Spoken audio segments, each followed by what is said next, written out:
Okay, I'm going to do it this time. This is the 4th time I've started this video. I'm going to do it this time. I'm Fiona Stocker, and Janie asked me what book I'm reading at the moment and whether I could say something about it. This is a good time for reading, let's face it. We all need a bit of diversion. And I think books, I mean, I read a lot, and books are my escape. And I think we're all going to need a bit of an escape from time to time. So Janie asked me to talk about one book. Because I am a reader, I have gone a little bit off-piste, and I have put together just a sort of a selection of my go-to authors, people I know who are always going to occupy my mind. Nothing too grim. I've read a few grim books recently, and yes, I've had enough of them. So, The Time Traveller's Wife, Audrey Niffenegger. This would easily be one of the best books that I have ever read, the best novels, best pieces of fiction. She won a prize for this. If I'd known that it was fantasy before I read it, I wouldn't have touched it with a barge pole. All I can tell you is that it doesn't feel like fantasy. It doesn't read like fantasy. It reads like a very, very plausible story. And also Henry is one of the, he is the fiction character that I would most like to go on a date with. That's all I'm saying. So that was The Time Traveller's Wife by Audrey Niffenegger. And I mean, what a name. The only man who made it into my selection, Bill Bryson, Notes from The Road to Little Dribbling. I read this a couple of months back. I mean, Bill is just a go-to for a chuckle. And one of my favourite sections was where he talks a lot about, he's just a great observer of life and people and culture. And in this book, he talks about what's happening to the high street in the UK, where he says that now there'll be, you know, a heap of coffee bars, probably not selling very good coffee since it's in the UK, and a Greggs. And Greggs are this chain who sell sausage rolls. And that's about it on the high streets of Britain. I think the high streets of Britain have died a death. And it made me reflect on what we've got here, because my local high street would be Exeter. And in Exeter, we have everything that we need. We have a pub, we have 2 independent supermarkets, we have a library, a great coffee shop, a takeaway, an information centre, a service station. My daughter's reminding me we have a hairdresser, we have a post office. If you're familiar with Exeter, you'll know everything we need is there. And so that's an incredibly rich little centre. So I think we're pretty lucky here. Bill Bryson, recommended. Maggie O'Farrell, one of my favourite fiction writers. She's Irish. There are always books about people, families, quite strangely shaped families, blended families. There's often a kind of a bit of a mystery. I think there's a real kind of sense of urgency to Maggie's writing that really draws you in and keeps pulling you along. I notice I've put a little post-it note on this to tell me to read you. This novel is brilliant in every way, a sparkle that recalls Catherine Mansfield's glitter and sting. Maggie O'Farrell has written a taut, fragile mystery of relationships and deception. There you have it. And that was from the Literary Review, no less. Actually, I've never heard of them, but who cares? Liane Moriarty. She's a bit of a go-to for a lot of us, isn't she? She's, I'd say she's a bit of a lighter read. I've found her a little bit hit and miss, just quietly. 1 or 2 of her books I've read and thought, The Hypnotist's Husband, I read, and I just thought that was really brilliantly researched and quite fascinating. What's this one? The Husband's Secret. Yeah, it's good for a read. Somebody said here, intelligent and funny with a good strong plot and an intriguing premise. Saturday Age. Okay. Lily Brett. Australian writer, lives in New York with her husband, who's an artist, or did the last time I looked. She's written a lot of different works. This one is called New York, and it's just a series of essays about New York.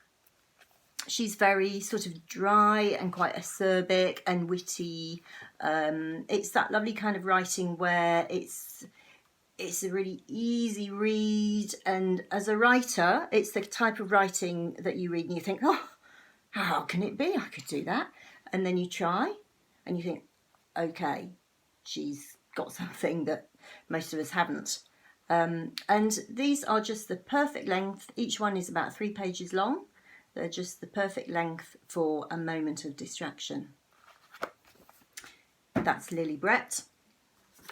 Ann Patchett is an American writer, very highly regarded. I've just discovered her. So this one is called State of Wonder. A friend gave me this and absolutely raved about it, and now can no longer remember having raved or given it to me. I've just read Ann Patchett's latest book, Commonwealth, which I'm betting Petrarchs have, and it was just absolutely brilliant. She often writes about families. The one, Commonwealth, is kind of a family saga. It covers about 3 decades.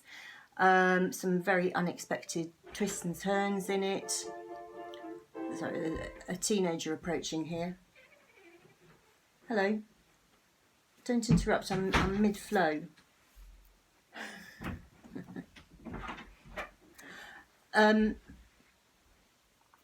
Yes, so yeah, this Commonwealth covers about 3 decades, and it's just brilliantly constructed, and it gets better and better, and the writing is just really fluid.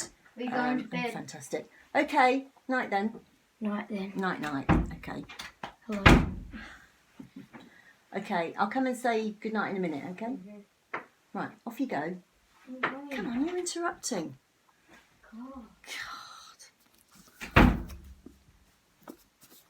God. Right. And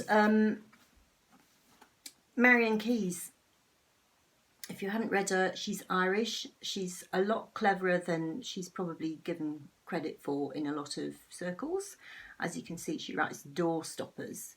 So a fantastic read for a few days. Very funny. She's a very funny writer, very funny woman. She writes in bed a lot, apparently, and so I've adopted that particular technique myself. What's great about Marian Keyes, and why I think she's so clever, is that she will often hook you in with she just writes about ordinary people, but it's like going to lunch with a friend that you really like, who's really funny, and it's great crack because she's Irish. And then at some point in the book, she deals with an issue that's serious and does so in just a clever, deft way. So she's a brilliant writer who enables you to think, but it's kind of all cloaked and supported by this just wonderful, entertaining fiction. Marian Keyes. Petrarchs apparently are doing home deliveries. I would say that each of those writers would be stocked by Petrarchs. You'd be able to find one of their books there at least, and if not, they would order them for you. You can also in Petrarchs find my own book, shameless plug. It's usually tucked away in the Tasmanian section. I think it also actually looks really good in the biography section, autobiography, memoir, Tasmanian section. It also goes well in the travel section because it's about living here in Tasmania. And obviously it has a place in the Australian section. Evie Wyld, another brilliant writer, if you're looking for somebody a little bit more serious. And who's this? yes, it also I think has a place in the quirky and quite funny section. This is Julie and Julia. Great film and great book if you've never come across that. That's about it from me, except to say that if you want to chat more about books, if you want recommendations, I've been reading for 30 years and I'm on Instagram as Fiona Stocker Writer. I review books there, I photograph them, post about them, take them on walks with me, and I'm always up for a chat about books and a good read. Okay. Stay safe, stay calm, and let's all hang in there.